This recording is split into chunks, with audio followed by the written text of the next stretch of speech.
നമസ്കാരം. +2 say previous year question paper പഠിച്ചാൽ ജയിക്കുമോ? പല കുട്ടികളുടെ ഇപ്പോഴത്തെ സംശയമാണ്. കഴിഞ്ഞ ഈ വർഷത്തെ പബ്ലിക് എക്സാമിൻ്റെ ക്വസ്റ്റ്യൻ നമുക്ക് നന്നായിട്ട് അങ്ങ് പഠിച്ചുകൊണ്ട് പോകാം, അല്ലെങ്കിൽ 2 വർഷത്തെ 3 വർഷത്തെ ക്വസ്റ്റ്യൻ ചെയ്തുകൊണ്ട് പോകാം. പല അധ്യാപകരും ഇത് മിസ്ഗൈഡ് ചെയ്യും. പക്ഷേ അത് മിസ്ഗൈഡിങ് ആണ്. അങ്ങനെയല്ല ക്വസ്റ്റ്യൻ വരുന്നത്.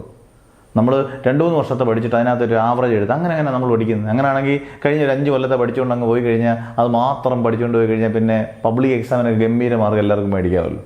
അങ്ങനല്ല, അതൊക്കെ പണ്ടത്തെ രീതിയാണ്. ഇതൊരു പുത്തൻ ക്വസ്റ്റ്യനാണ്. ചിലപ്പോൾ 1-2 ക്വസ്റ്റ്യൻ ചിലപ്പോൾ റിപ്പീറ്റ് ചെയ്യും. അതിനുവേണ്ടി നിങ്ങൾ 5 വർഷത്തെ ക്വസ്റ്റ്യൻ പേപ്പർ പഠിക്കുന്നതിനെക്കാട്ടി നല്ലത് ഈ പറഞ്ഞ പോലെ ഇമ്പോർട്ടൻ്റ് ആയിട്ടുള്ള ക്വസ്റ്റ്യൻസ് മാത്രം കണ്ട് വൃത്തിയായിട്ട് പഠിച്ചുകൊണ്ട് പോകുന്നതാണ്. ഒരിക്കലും പ്രീവിയസ് ഇയർ ക്വസ്റ്റ്യൻ പേപ്പർ മാത്രം ചെയ്തുകൊണ്ട് പോകരുത്. അത് ചിലപ്പം ചില സബ്ജക്റ്റിനും കാണാൻ ഒരു 10% ഗുണപ്പെടും, ബാക്കി നിങ്ങൾക്ക് ജയിക്കാനായിട്ട് അത് പ്രയോജനം ചെയ്യത്തില്ല.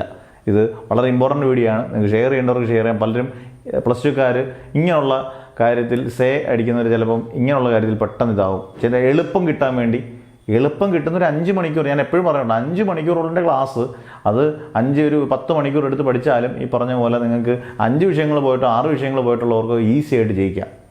പക്ഷേ പ്രീവിയസ് ഇയർ ക്വസ്റ്റ്യൻ പേപ്പറിനകത്തൊന്നും നല്ല ശതമാനം ക്വസ്റ്റ്യൻ ചോദിക്കുന്നത് വെച്ചാൽ അങ്ങനെയാണെങ്കിൽ നല്ല രീതിക്ക് സേക്കൊക്കെ എന്തും വേണ്ടി, അല്ലെങ്കിൽ പബ്ലിക് എക്സാമൊക്കെ എന്തും വേണ്ടി കുട്ടികൾക്ക് ഇങ്ങനെ മാത്രം പഠിച്ചുകൊണ്ട് പോകുന്ന കുട്ടികൾക്കാണ് പണി കിട്ടുന്നത്.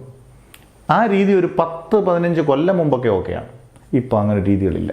അതുകൊണ്ട് ദയവ് ചെയ്ത് ഇമ്പോർട്ടൻറ്റ് ക്വസ്റ്റ്യൻസ്, ഇമ്പോർട്ടൻ്റ് ആയിട്ടുള്ള വീഡിയോസും മാത്രം കണ്ടുപിടിക്കുക. ഒരിക്കലും പ്രീവിയസ് ക്വസ്റ്റ്യൻ പേപ്പർ മാത്രമാകരുത്. പഠിച്ചിട്ട് വേണമെങ്കിൽ ഇത് നിങ്ങൾക്ക് ജസ്റ്റ് ഒന്ന് നോക്കാം, ഈ ക്വസ്റ്റ്യൻസൊക്കെ ഇതിനകത്ത് വന്നിട്ടുണ്ടോ നോക്കാം. അതല്ലാതെ അതിനെ മാത്രം നിങ്ങൾ ആശ്രയിക്കുന്നത് നിങ്ങൾക്ക് പണി കിട്ടും. ഓക്കെ, അത് നന്നായിട്ട് പഠിക്കുക. സമയങ്ങളില്ല, സമയം ഇപ്പോൾ ഇഷ്ടം പോലെ ഉണ്ട്. ഇന്ന് 24 ആയതേ ഉള്ളൂ.